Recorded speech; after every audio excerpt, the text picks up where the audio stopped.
Like, this is a crazy, crazy putt right here. Did she make that? There's no way she made that putt. Leaving Nelly Korda with a tip in. That's a nice little putt. Yeah. You got that. All right.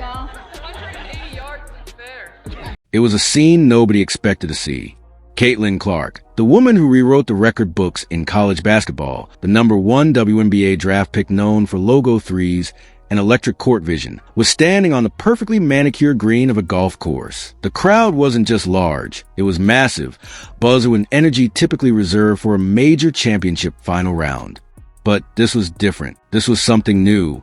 The LPGA Tour had been taken over by a basketball phenomenon, and in that moment, the worlds of elite sports collided. The LPGA Tour had Caitlin Clark play. The event was taken over by the ominous crowd. The LPGA have completely shown up the WNBA. What followed wasn't just a celebrity golf round. It was a cultural reset, a display of raw talent so shocking it left seasoned analysts and sports fans utterly stunned. This is the story of how Caitlin Clark changed the game without even picking up a basketball. If you're ready for a story that redefines what an athlete can be, then you need to stick around and see this whole story through. Make sure you're subscribed so you don't miss what comes next. Well, I'm just obviously really thankful for Gainbridge and everything that they do, not only in women's sports, but just sports in general. It's tremendous, and I feel very lucky to be a partner of theirs, and sports unites people, and that's kind of what this feels like too. It's just bringing people together where they can find joy in something.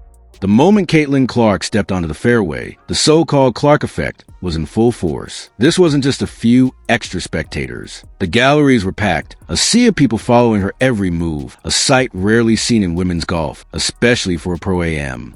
But to understand the true scale, you have to look beyond the crowd. Social media platforms like Twitter and Instagram became a live reaction feed. Clips of her swings, from powerful drives to delicate putts, went viral within minutes, amassing millions of views from accounts that had never once posted about golf. When it comes to the sport, it's how you can integrate a celebrity in sport kind of perfectly, especially in a growing sport. Television executives who had planned for standard, almost niche coverage suddenly found themselves presiding over a ratings bonanza that rivaled premier sporting events. Commentators were left scrambling, their prepared notes useless, forced to contextualize a phenomenon they never saw coming. It was an influx of attention so powerful, it felt like a dam had broken, unleashing a tidal wave of mainstream interest onto the relatively calm shores of professional golf. An entire new audience, fans who lived and breathed basketball, were now glued to their screens, dissecting a golf tournament with the same passion they usually reserve for the NBA playoffs. And the last thing I'll ask is, there are a lot of fans here for 7 a.m. Pro-Am. What were the nerves like hitting your opening tee shot here compared to what you normally do on the basketball court? I don't get nervous for basketball, but I got a little nervous for this because I don't want to hit anybody, but honestly, I'm just trying to have fun. They weren't just passive viewers. They were actively engaging. They were learning the terminology, asking questions about what an iron was, debating the strategy behind club selection, and collectively holding their breath over a 6-foot putt as if it were a game-winning free throw. This was the magic of the moment, the seamless crossover fandom. The LPGA, in a single event, was exposed to a level of mainstream visibility it often struggles to achieve through an entire season of meticulously planned marketing. Pro golfer just tracked down Caitlin mid-event to shake her hands and thank her for playing the event and bringing all the attention to the sport. Tournament sponsors saw their logos displayed in front of millions of new eyes. Other players in the field, who would normally compete in relative obscurity, found themselves with a dramatically enlarged platform. And it was all because one athlete from a completely different sport decided to play. This wasn't just a publicity stunt. It was a masterclass in the power of modern sports celebrity, demonstrating that a true superstar can command attention and redirect the cultural conversation at will, fundamentally altering the trajectory of an entire sport for a weekend and potentially for years to come. I was trying to think of who else maybe could play today, especially in women's sports, that would create this kind of attention. Current player. And I mean, the true buzz that Caitlin Clark has shown across the entire sports world in such a short period of time. But to write this off as just a famous person drawing a crowd would be to miss the entire point. What truly shocked everyone wasn't the size of the audience, but the stunning, undeniable quality of the play. The assumption, held by many casual observers and even some cynical sports pundits, was that she'd be a complete novice, perhaps hacking her way through the course for a laugh, treating it as a lighthearted distraction from her real job. The reality, witnessed by everyone on the course and at home, was a revelation. Caitlin Clark isn't just someone who plays golf. She is a golfer. She's been one for years, honing her skills away from the blinding spotlight of the basketball court. And the skills that make her a generational talent in basketball translate in a way that defies belief and challenges our very understanding of athletic specialization.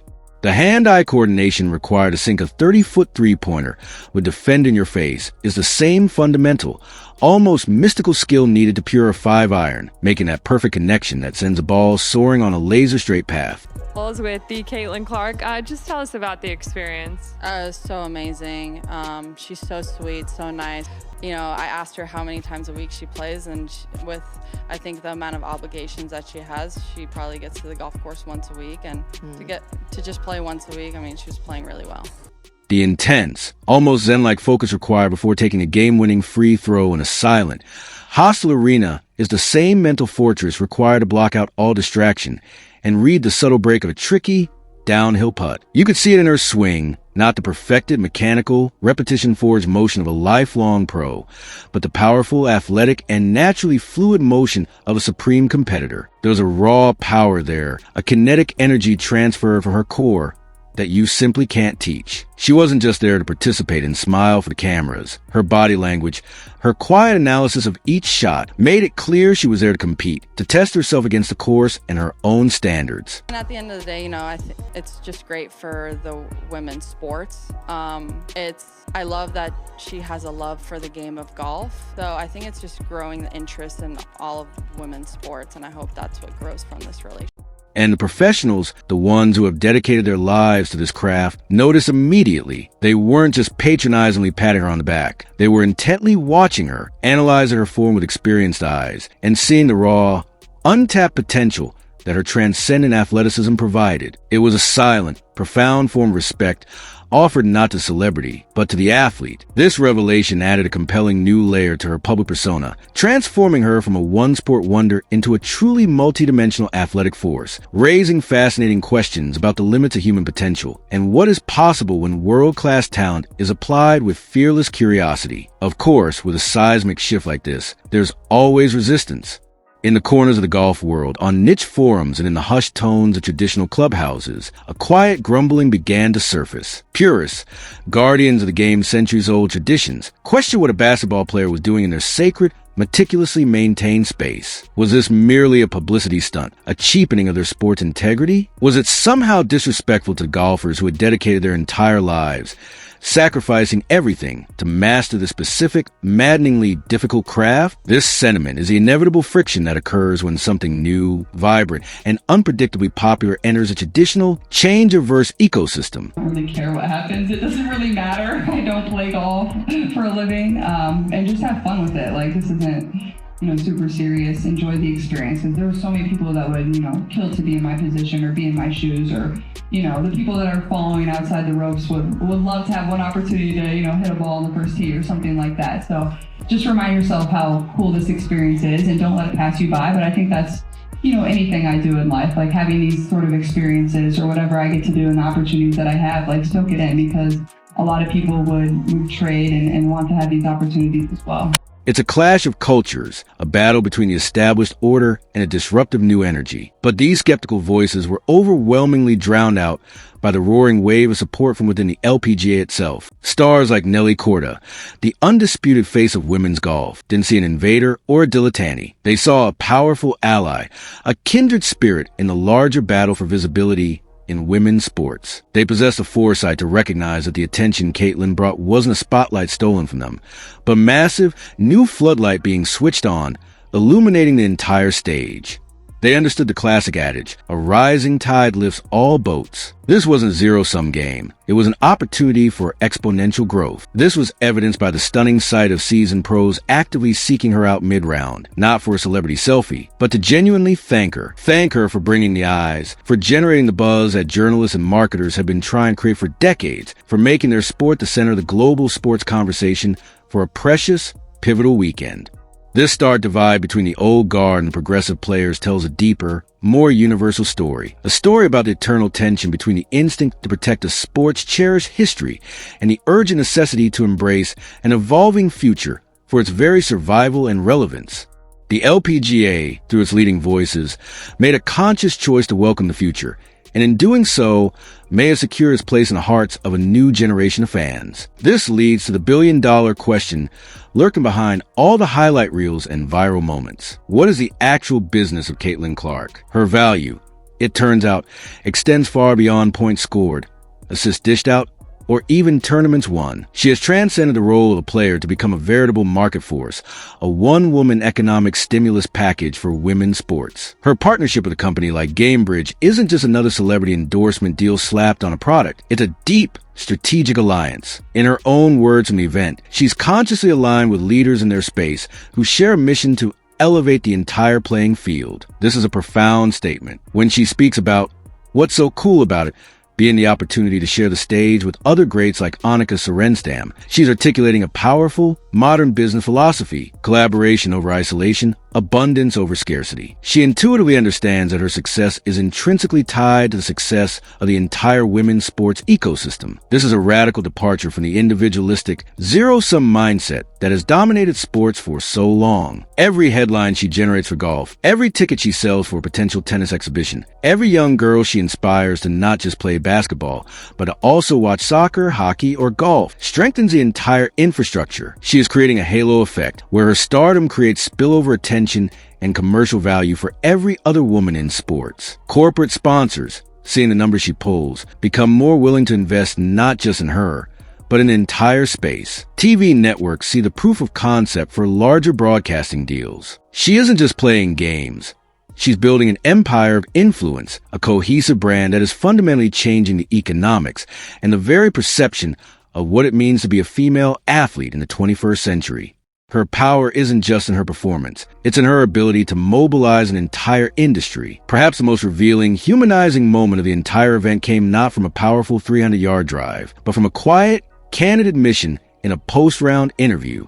Caitlin Clark confessed something that genuinely stunned many viewers. She said, "I don't get nervous for basketball, but I got a little nervous over this." Think about the profound significance of that statement. This is a player who has taken and made countless game-winning shots in front of tens of thousands of screaming fans and millions more on national television, with the weight of entire seasons on her shoulders. Yet, standing on the first tee, armed with club instead of ball, facing a different, more intimate kind of pressure, she felt a genuine flutter of anxiety. This wasn't about a fear of failure or looking foolish. It was about the immense weight of the moment, the deep-seated respect for a new and complex craft, and a simple, humane desire not to hit anybody with a shank shot. This vulnerability showcases a fascinating mental contrast between two sporting worlds. Basketball pressure is a roaring, collective, shared energy, a wave of sound you can learn to ride. Golf pressure, especially for a newcomer under a microscope, is a silent, solitary scream confined inside your own head. It's just you, the ball, and your thoughts, with nowhere to hide. Her ability to not only acknowledge that fear, but to openly articulate it, to feel it, and then to masterfully compartmentalize it and still perform, speaks volumes about a level of mental fortitude that is perhaps even more impressive than her physical gifts. Her stated philosophy of just trying to have fun, soaking in experience, and remembering how cool this opportunity is, in fact, a masterclass in managing colossal expectations. It's a mindset that allows her to navigate the immense pressures of her own making, finding genuine joy and perspective while performing at the highest level of sports. It's this mental framework, as much as her athletic talent, that suggests there are truly no limits to what she can accomplish on any field of play she chooses to grace. What Caitlin Clark is doing, perhaps unintentionally, is dismantling one of the most entrenched ideas in modern athletics, the cult of specialization. For decades, the relentless message to young athletes and their parents has been to pick one sport early, often by their early teens, and pour every ounce of their being into it, sacrificing all other pursuits in the name of a singular, elusive goal. The travel teams, the private coaches, the year-round schedules, this has become the accepted blueprint for creating a champion.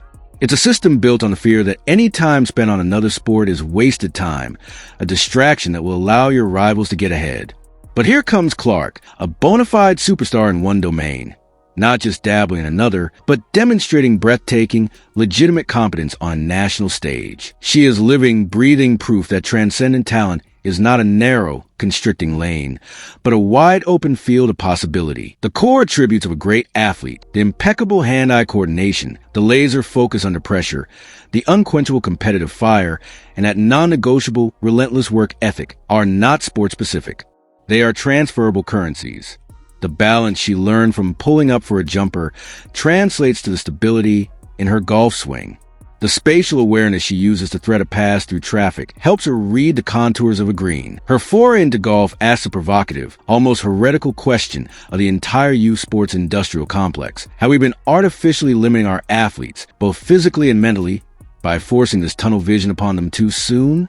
The data is already suggesting we have. Studies in sports science are increasingly pointing to the benefits of what's called sampling. Playing multiple sports in one's developmental years reduces the risk of burnout and overuse injuries, which are epidemic in single-sport youth athletes. It also fosters something crucial: athletic IQ.